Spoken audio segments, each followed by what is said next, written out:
A lot of, there's a lot of taboo topics that I engage with in men, fertility, sexual health.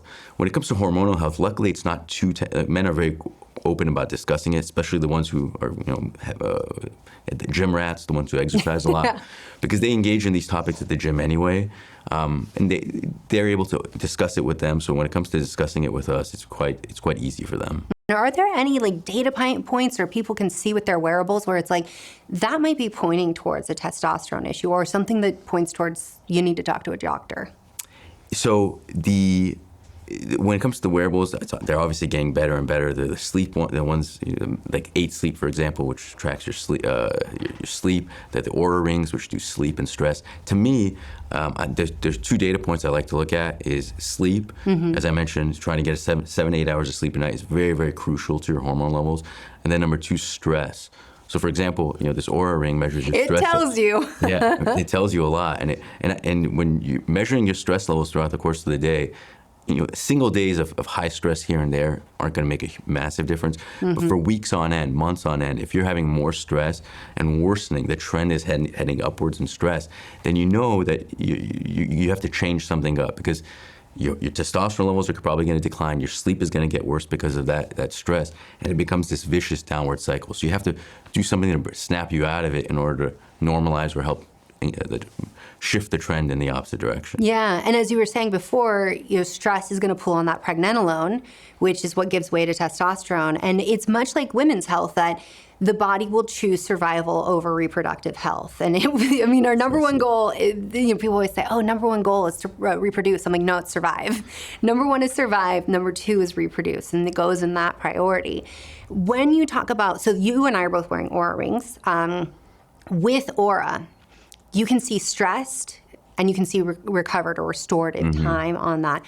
What do you recommend to men in terms of getting more of that restorative time in their day? So, it's because it's right, we can't control all the stress. Right. But we can control scheduling time for really like restorative practices.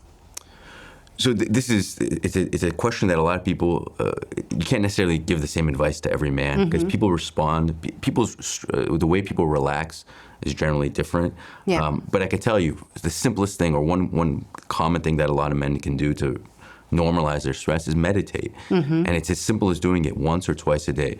If you wake up in the morning and do a 10-minute meditation, you can notice a significant impact on your Oura ring. Yeah. Come home from work, do another 10-minute meditation. So that'll help. And again, it's not the type of thing that if you do it one day, you're going to notice a massive difference. But if you do it day in and day out for a couple weeks, I promise you'll notice some difference, at least in your restorative time on the Oura ring. The other thing I'll say about Oura and Apple Watches, so these are the 2 wearables I have, so I'm most familiar with them. People in the comments, if you've got other tips, let us know. I would love that. Is they actually have meditations in the apps that you can do. And I really love that because it tracks it, but it also gives you data in real time. Like, how did your heart rate variability change? How did your pulse actually change? Did it drop? Did it come down? And then the temperature of your skin. And I think that's a very interesting one, because I don't think people realize, like, when they're stressed and they're like, oh, my hands are so cold. It's like, oh, you're in a bad place. Like, we've got to get you into chill out mode. And the other thing is that you said 10 minutes, which I think sometimes when people are new to meditation, they're like, whoa, 10 minutes is so much. And yet we know in just 5 minutes that you can shift it. And so I always tell people, like, sure, 10 minutes is great, 15 minutes is great. Like, this is great if you could get there. But if you're someone who's like, I feel very resistant, then just try 5 minutes. Like, just give yourself 5 minutes and see how it goes. And people are often surprised that they're like, oh, actually 15 was pretty easy, because I just told myself, like, just give it 15 minutes. And you have to be consistent with it. That's the key. Yeah.